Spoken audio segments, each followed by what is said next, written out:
Hello everyone. तो आपका मेरे यूट्यूब चैनल पर वेलकम है।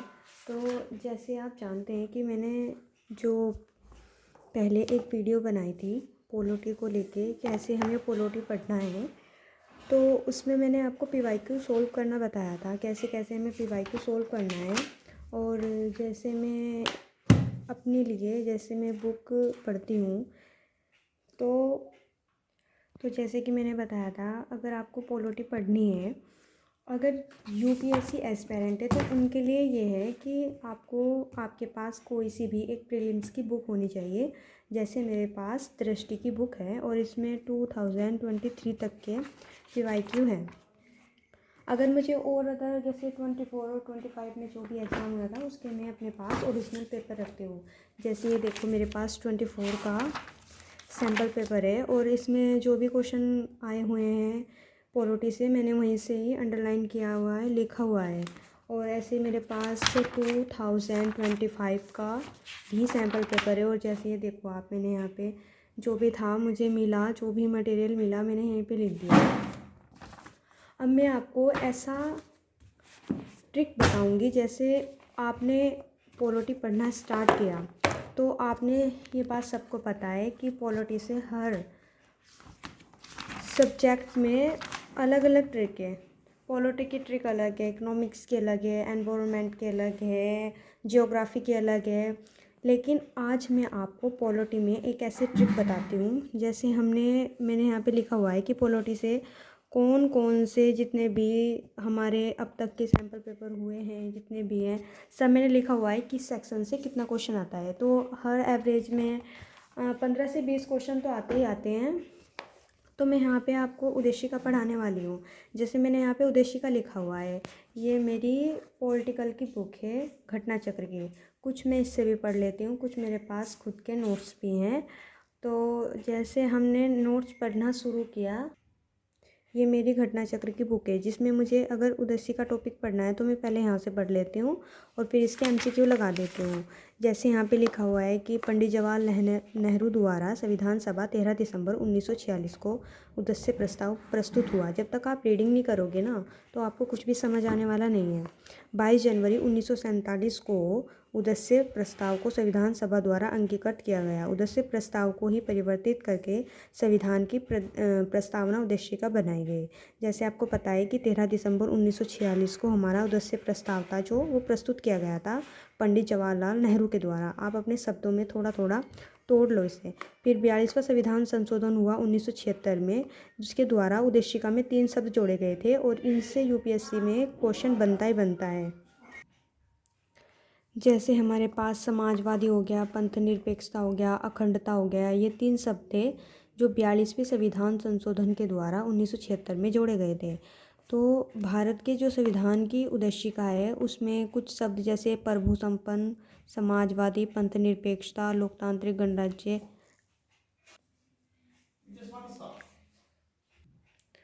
तो उसके बाद हमने देखा कि संविधान की जो उद्देशिका है अपने नागरिकों को 3 प्रकार के सामाजिक, आर्थिक, राजनीतिक सुनिश्चित कराती है। तो ये हमारा सामाजिक, आर्थिक, राजनीतिक ये हमारा डीपीएसपी में भी लिखा हुआ है। ठीक है, तो मैंने यहाँ पे पढ़ा कि जो भी कुछ हमारे जैसे कुछ केएम मुंशी आए और कुछ केस भी आए जिन्होंने प्रस्तावना को संविधान का भाग माना या नहीं माना, उसे लेकर जैसे हमारे यहाँ केशवानंद भारती का केस आया था 1973 वाला। उसमें बताया गया था कि जो हमारी उद्देशिका है वह संविधान का भाग। और जैसे बहुत से केस आए और उसके बाद केएम मुंशी ने जो उद्देशिका को राजनीतिक जन्मपत्री कहा और सुभाष कश्यप ने कहा कि संविधान शरीर है और प्रस्तावना उसकी आत्मा है। और बीआर अम्बेडकर जी ने संविधान को एक पवित्र दस्तावेज कहा। तो उसके बाद जैसे सभी नॉर्मल है, सभी को पता होगा, उद्देशिका कोई भी हो, टीचर हो, पढ़ाते हैं तो उसमें सब ऐसे ही पढ़ाते हैं कि ये इसने दिया, ये इसने हुआ। और तब हमारा एग्ज़ाम ज़्यादा ही पास होता है तो उसके दौरान हम अपना रिवीजन नहीं कर पाते हैं, हम बार बार बुक नहीं उठा सकते हैं। तो ये तो हमारे लिए ग्रुप सी, डी और यूके 3+C, जितने भी लोअर पीसीएस, अपर पीसीएस के एग्ज़ाम हैं उनके लिए इस बुक से ज़्यादा बेस्ट कोई सी भी बुक नहीं है। अगर आपको तैयारी करनी है तो आप ये वाली बुक पढ़ सकते हो और इसी से अपने एमसीक्यू लगा सकते हो। लेकिन मैं यहाँ बात कर रही हूँ एक यूपीएससी एस्पेरेंट की। तो जैसे आप देख सकते हैं कि मेरी प्रीलिम्स की बुक ये है। और यहाँ पे मैं आपको एक चीज़ और दिखाती हूँ। जैसे मेरे पास सबको पता है कि सबको लक्ष्मीकांत पढ़नी पड़ती है, कम से कम 10 बार इसकी रीडिंग करनी पड़ती है। आपने टॉपर्स को सुना भी होगा। तो मैंने इसकी अभी 2 से 3 बार रीडिंग कर चुकी हूँ। और तो मैंने इसमें क्या किया हुआ है, जैसे आपको मैं दिखाती हूँ। जैसे मैंने यहाँ पे अपनी उद्देशिका खोली, मुझे पता है कि यहाँ पे क्वेश्चन आता ही आता है उद्देशिका से, जैसे आप देख सकते हो। तो मैंने क्या किया, अपने उद्देशिका वाला टॉपिक मेरे इतने हैं और अभी 2023 में यहाँ से 1 से 2 एक क्वेश्चन पूछा है, 21 में भी एक क्वेश्चन पूछा है, 17 में पूछा है, 20 में एक क्वेश्चन पूछा है और 17 में 2 क्वेश्चन पूछे हैं, सॉरी। और मैंने क्या किया था, यहाँ पे मैंने छोटा छोटा करके इसके साइड में लिख दिया। जैसे मैंने यहाँ पे लिख दिया कि जो पंडित नेहरू के द्वारा उद्देश्य प्रस्ताव प्रस्तुत किया गया 13 दिसंबर 1946 को, ताकि और ये मैं रिवीजन करूँगी ना जब भी मेरा एग्ज़ाम थोड़ा करीब आएगा, तो मुझे उद्देशिका को बार बार कहीं से पढ़ने की ज़रूरत नहीं होगी। मैं यहीं से ही अपना रिवीजन कर लूँगी। उसके बाद यहाँ पे 2 केस थे जो उद्देशिका से जुड़े हुए थे, जैसे केशवानंद का और बेरुवारी वाद। इसमें बताया गया था कि उद्देशिका है वो संविधान का अंग नहीं है। और जो के.एम. मुंशी हैं, उन्होंने जो उद्देशिका है इसे जन्म कुंडली कहा। और यहाँ पे देखो मैंने 15 से 20 लिखा हुआ है। और 2025 और 24 में उद्देशिका से एक भी क्वेश्चन नहीं बना है। और यहाँ पे मैंने ये भी लिखा हुआ है कि जैसे 42वें संविधान संशोधन के द्वारा समाजवादी, पंथ निरपेक्षता, अखंडता 3 शब्द जोड़े गए। और प्रस्तावना में विचार, अभिव्यक्ति, विश्वास, धर्म, उपासना की स्वतंत्रता, प्रतिष्ठा और अवसर की समता, ये सब चीज़ें हैं। और जैसे कुछ मेन पॉइंट, जैसे अम्बेडकर ने संविधान को पवित्र दस्तावेज कहा, सुभाष कश्यप ने संविधान को शरीर की आत्मा कहा, और प्रस्तावना, ऐसे ऐसे जो भी थे मेन पॉइंट, जैसे मुझे लगता है कि यहाँ से क्वेश्चन बन सकते हैं, तो मैंने वहीं पे ही छोटा छोटा करके लिख दिया।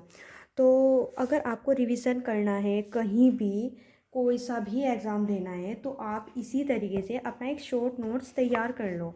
ठीक है, अगर कोई बच्चा नया नया पॉलिटी पढ़ रहा है तो उसको तो किसी टीचर से पढ़ना ही पड़ेगा, एक बार तो समझना ही पड़ता है। और जिसकी समझ थोड़ी ज़्यादा ही उस टॉपिक के प्रति गहरी हो गई है, या वो टॉपिक उसकी बहुत ज़्यादा समझ में आ चुका है, क्या वो समझ गया है कि एक बार हाईलाइट लगा के पढ़ो, दूसरी बार उसको पेंसिल से लिख लो, पेन से लिख लो, अलग अलग हाईलाइट यूज़ कर लो। इससे क्या होगा, तब भी मेरा पेपर होगा, मुझे उद्देशिका पढ़ना होगा, तो मैं यहाँ से पढ़ के चली जाऊँगी और उससे मुझे अदर रिसोर्स पे जाना नहीं पड़ेगा।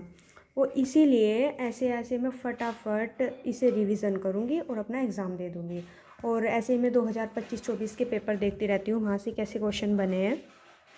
तो मैं अपना नेक्स्ट टॉपिक जो है वो मूल अधिकार और मौलिक अधिकार है, जो हमारे फंडामेंटल राइट हैं, और ये डीपीएसपी है, इसी की भी बिल्कुल ऐसे ही एक शॉर्ट नोट्स तैयार करके आपको दे दूँगी, और जिससे आप भी रिवीजन कर सकें। मेरे चैनल का मकसद ये नहीं कि आप मुझे लाइक करो, सब्सक्राइब करो, कमेंट करो, नो, ऐसी कोई बात नहीं है, बस आप पढ़ो।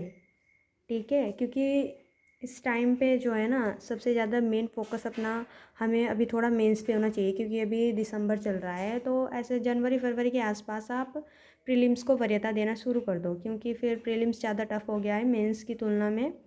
क्योंकि प्री तो हो जाता है, फिर मेंस रह जाता है। तो मैंने यहाँ पे मेंस की भी अपनी बुक रखी हुई है, जैसे आप देख सकते हो, ये इसमें से मैं क्वेश्चन देखती रहती हूँ।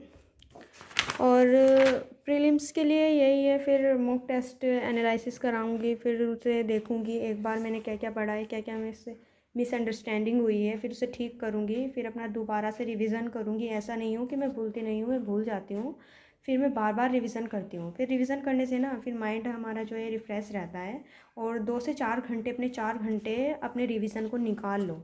अगर आप रिवीजन को टाइम नहीं दोगे ना, तो आपका जो कॉन्फिडेंस है वो बिल्कुल लो हो जाएगा।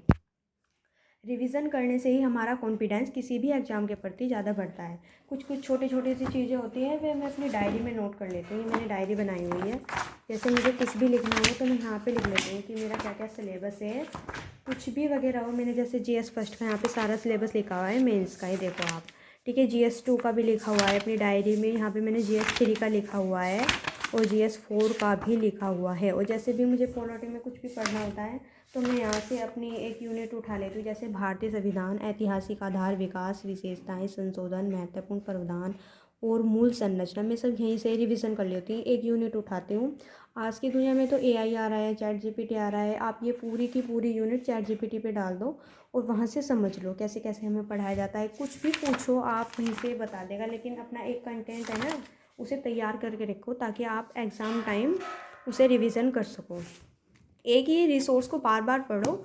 बार बार अगर रिसोर्स को पढ़ोगे तो कुछ अच्छा ही मिलेगा, अगर अदर रिसोर्स पे जाओगे ना तो आप पढ़ नहीं पाओगे इतना। तो हम आपको मिलते हैं किसी नेक्स्ट टॉपिक के साथ अगली वीडियो में। तब तक के लिए खुश रहे, स्वस्थ रहे। सबसे मेन बात है कि आप खुश रहें, खुश रह कर ही अपनी पढ़ाई को आगे बढ़ाएं। धन्यवाद।